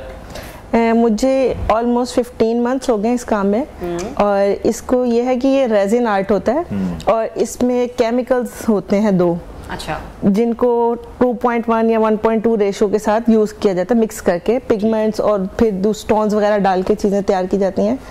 तो जस्ट लाइक ये सी थीम है और निकाह प्लेट्स हैं और इस तरह की चीजें डिफरेंट मल्टीपल पर्पस ये निकाह प्लेट है, ये दिखाए भी लोगों को क्योंकि शादियों का सीजन है, इसके ऊपर नाम और मेरे ख्याल से डेट भी लिखी गई है, मेंशन किया गया नाम है। इसके अलावा इस पर रिंग बॉक्सेस रखी जाती हैं ताकि रिंग सेरेमनी हो तो वो एक दूसरे से जो रिंग्स एक्सचेंज होनी है कपल की तो वो भी उस बॉक्सेस लगते हैं। इसके अलावा अपने बेबी के लिए लोग बनवाते हैं, बर्थ होती है तो उसके लिए गिफ्ट के तौर पे पिक्चर्स और इस तरह की याद कि किस जगह किस लोकेशन रखी हुई। जी ये वाली बिल्कुल ठीक है। और इसके अलावा जो है डिफरेंट चीज़ें हैं, ऑलमोस्ट 20+ चीज़ें हैं रेजिन आइटम्स जो कि पाकिस्तान में इस वक्त बन रही हैं, जो कि हम आम रूटीन में भी यूज करें। जैसे मैं देख रही हूँ मोबाइल फोन का, हाँ जी, मोबाइल फोन कवर और बहुत ज्यादा स्टाइलिश आपने हाँ, उसको बनाया। इसके अलावा ज्वेलरी होती है रेजिन से, इयररिंग्स, अब ओरिजिनल इसमें से में ओरिजिनल फ्लावर्स प्रिजर्व होते हैं, आर्टिफिशियल फ्लावर प्रिजर्व नहीं होते, तो उनको प्रेस करके उनको जो है ना प्रिजर्व किया जाता है इनमें। जैसे कि ये एक ज्वेलरी आइटम मैंने इयररिंग्स बनाए हैं इसके, जिसमें मैंने ओरिजिनल फ्लावर्स को प्रिजर्व किया है। लड़कियों के इंटरेस्ट की बड़ी अच्छी चीज है। इयररिंग्स, झुमके, नेकलेस और आजकल ट्रेंड चला हुआ है कि मार्केट में कि झुमके जो हैं उस पे कोई शायरी और रोजेस वगैरह जो है ना वो लगा के तो वो प्रिजर्व किए जाते हैं, बड़े बड़े झुमके। ठीक है। तो मेहंदी के इवेंट्स पे इस तरह की चीजें लोग बनवाते हैं। अच्छा, मेहंदी के इवेंट्स के लिए भी मुझे बताइएगा कि किस किस्म की ज्वेलरी आप रेडी कर रही हैं? मेहंदी के इवेंट्स के लिए ज्यादातर झुमके होते हैं रेजिन के, ठीक है, जिसमें रोजेस और या फिर कोई और फ्लावर जो उसका और उसमें शायरी लिखवाई जाती है। इसके अलावा जो है उस पे भी एक प्लेट होती है जिसमें आप मेहंदी थाल जिसको बोलते हैं, वो भी रेजिन से भी बनती है और दूसरी चीज़ों से भी बनती है। तो उसको डेकोरेट करके उसमें फिर मेहंदी के लिए, ऑयल के लिए, उपटन के लिए चीजें रखी जाती हैं। मुझे ये बताइए, लड़की ज्यादा कांटेक्ट करती है या मर्द हजरात भी ऑब्वियसली कांटेक्ट करते होंगे? गिफ्ट तो मर्दों को ही तो देने पड़ते हैं। लेकिन इवेंट्स के लिए ज्यादातर लड़कियां करती हैं, लेकिन अगर एनिवर्सरी एनिवर्सरी और बर्थडे गिफ्ट्स देने हो तो फिर लड़के एनिवर्सरी मजबूरी वाली बात होती है, एनिवर्सरी या बर्थडे, हाँ जिसको इवेंट बना दिया गया है कि वो बार-बार याद दिलाया जाता है कि तुमने क्या किया था। अच्छा अब इसकी प्राइस की हम बात कर लेते हैं। ऑब्वियसली डिफरेंट आर्ट है, डिफरेंट प्राइसेस हैं, लेकिन अफोर्डेबिलिटी लोगों की है। कॉस्टिंग की जब हम बात करते हैं, असल में इसमें डिफरेंट साइज होते हैं। कस्टमर अपना बजट बताते हैं कि मतलब 3500 है या 5500 है, उसके अकॉर्डिंग हम उनको साइज बताते हैं कि ये साइज हो सकता है, इसमें ये स्टिकर्स अवेलेबल होते हैं। असल में ये स्टिकर्स भी हम विनाइल के स्टिकर्स डिफरेंट वेंडर से बनवाते हैं, कस्टमाइज करवा के साइजेस वगैरह। ठीक है, तो एक क्या कहते हैं, फर्ज करिए ट्रे जैसे मेरे हाथ में ये टी सर्विंग ट्रे है, कितना टाइम लगता है आपको इसको बनाने में? Almost 4 to 5 days in winters. 4 to 5 days in winters. क्यों? समर में क्योंकि इसको ड्राई होने में टाइम लगता है, वक्त लगता है, बिल्कुल क्योर होने में टाइम लगता है। लेकिन ये कि गर्मियों में 3 दिन मैक्सिमम होते हैं डिजाइनिंग के साथ, क्योंकि कभी डबल लेयर करनी होती है, कभी ट्रिपल लेयर करनी होती है, तो उसके हिसाब से जो कंपोजिशन हम देख रहे हैं, ऑब्वियसली ये डिजाइन इसमें एडअप किया गया है, जिस तरह से केमिकल का भी बैलेंस रखना, वो भी अपने आप में एक आर्ट है। नहीं मैं तो दिखा रहा था, लेकिन उन्होंने पहले भी जूम नहीं किया था, तो फिर इसलिए मैंने वापस अपनी तरफ कर लिया था। तो ये इसको केमिकल को बैलेंस करना भी ऑब्वियसली एक काम है। इसके लिए क्या फिर कोई इक्विपमेंट भी इस्तेमाल होता है या वो प्रोसेस क्या है? एक तो बिल्कुल लेवल देखना होता है कि आपका फ्लोर का लेवल क्या है। सेकेंडली हम ये करते हैं कि मोल्ड्स होते हैं डिफरेंट सिलिकॉन मोल्ड्स, उनमें फिर इनको मिक्स करके और इस बिल्कुल लेवल्ड फ्लोर पे रखते हैं, ताकि जो है ना ये मोल्ड के अंदर ही उसी शेप में हो जाएंगे। ठीक है, जैसे ये एक ट्रे है तो ये ट्रे की एक शेप है, इस शेप के अंदर ये प्रिजर्व हुआ है, इसी तरह वो मोल्ड्स के अंदर प्रिजर्व हुए हैं। और ये कवर के ऊपर जो है ये भी उन्होंने एक कवर के इर्द गिर्द हम टेप लगाते हैं, क्योंकि बेस तो मिली हुई है, तो साइडों से नीचे ना जाए, इसलिए टेप लगा के फिर इसके अंदर हम उसको जब तक ड्राई नहीं होता टेप लगी रहती है, उसके बाद फिर टेप उतारते हैं। और महीने में एक मंथ में आप क्या देखती हैं, फिर कितने ऑर्डर्स आ जाते हैं? ऑब्वियसली अगर कोई भी आपको देखकर ये एज अ बिजनेस स्टार्ट करना चाहता है, एज अ स्टार्टअप अगर कोई हम किसी को देख रहे हैं लोग, तो आप क्या समझती हैं कितना प्रॉफिटेबल बिजनेस है ये? अच्छा, स्टार्टिंग में थोड़ा सा मुश्किल होता है इसको लेके, क्योंकि लोग ट्रस्ट नहीं करते ऑनलाइन, बहुत मुश्किल से ट्रस्ट डेवलप होता है, तो इसमें इन्वेस्टमेंट बहुत होती है। असल में स्टूडेंट्स की तकरीबन मिनिमम भी 30 से 40,000 की करनी पड़ती है इन्वेस्टमेंट, क्योंकि ये केमिकल इटसेल्फ बहुत कॉस्ट पड़ती है केमिकल की भी, और फिर प्रिजर्व फ्लावर्स और ये गोल्ड लीव और ये सब कुछ चीजें लेते तो इतना खर्चा हो जाता है। बिल्कुल ऐसा ही है, क्योंकि जब तक आपके पास कोई आर्टिकल रेडी नहीं होगा, आप किसी को क्या चीज डिस्प्ले करेंगे। तो दूसरा ये भी ख्याल है कि आपने ये आर्ट वर्क कहाँ से सीखा और कितना टाइम लगा आपको ये सीखने में? मैंने वैसे to be very honest online ही सीखा था, डिफरेंट वीडियो से, यूट्यूब से, इंस्टाग्राम से, लेकिन यह है कि फिर मुझे इस पे प्रैक्टिस करते करते तकरीबन 6 to 7 मंथ लगे। खराब किया आपने? काफ़ी किए जो मेरे घर वालों ने यूज़ किए हैं, फिर ज्वेलरी वगैरह, लेकिन ये कि बहुत ज़्यादा भी ख़राब नहीं हुई। लेकिन ये कि चीज़ें समझने में, जैसे समर है, विंटर है, तो इसमें मेरे केमिकल को गर्म करना पड़ता है पहले। अच्छा। लेकिन उसको हम डायरेक्ट ओवन नहीं कर सकते या इस तरह, तो उसको हम गर्म पानी में डिप रखेंगे, दोनों केमिकल्स को अलग रखेंगे और इस तरह। तो ये चीजें बहुत ज्यादा टेक्निक सीख के, हाँ, तो अगर प्रोफेशनली किसी से सीखना हो तो कोई इंस्टीट्यूट मौजूद हैं, या फिर जिस तरह से आपने वीडियोस पर सीखा फिर खुद से एक्सपेरिमेंट किया, वो एक तरीका ज्यादा बेहतर है? पाकिस्तान में इंस्टीट्यूट नहीं है बिल्कुल भी इसके कोई। अगर हमने चीजें भी खरीदनी हो तो हम चाइना से इंपोर्ट करवाते हैं सारी। तो बल्कि मेरा यही इरादा है इंशाल्लाह इन फ्यूचर मैं इसका कोई इंस्टीट्यूट ऐसा बनाऊं कि लड़कियां इस पे आके सीखें।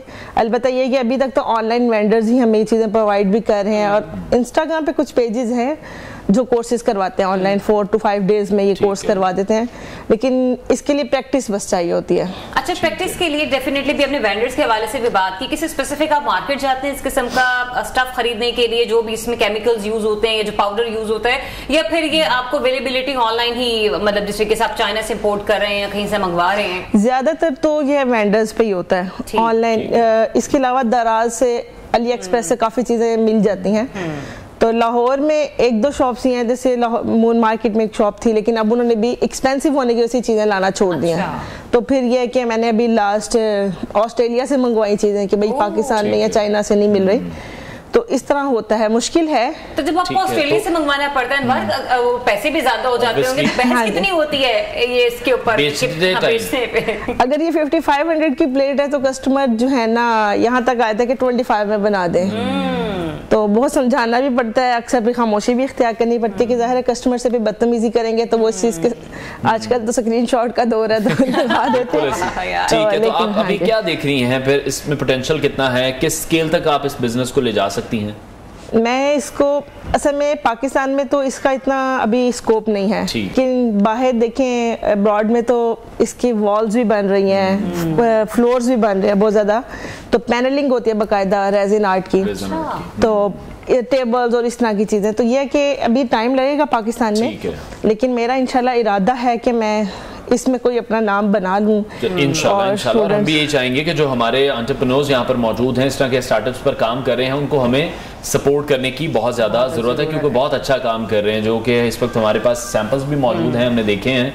तो आई थिंक सराहना चाहिए ऐसे लोगों को, और उनकी हेल्प तो हम इसी तरह से कर सकते हैं कि जो ऑर्डर्स हैं वो हम जनरेट कर सकते हैं, उनके काम को अप्रिशिएट कर सकते हैं। तो जनाब ये आज की हमारे टैलेंटेड सेगमेंट था आप लोगों के लिए। इंशाल्लाह कल आप लोगों से दोबारा मुलाकात होगी। वी जस्ट होप कि स्मोक दोबारा ना आए, अगर बारिश हो ही गई है तो एक दो दिन जरा हम सुकून के गुजार, तब तक आप अपना और अपने प्यारों का ख्याल रखिए। इजाजत दीजिए, अल्लाह हाफिज।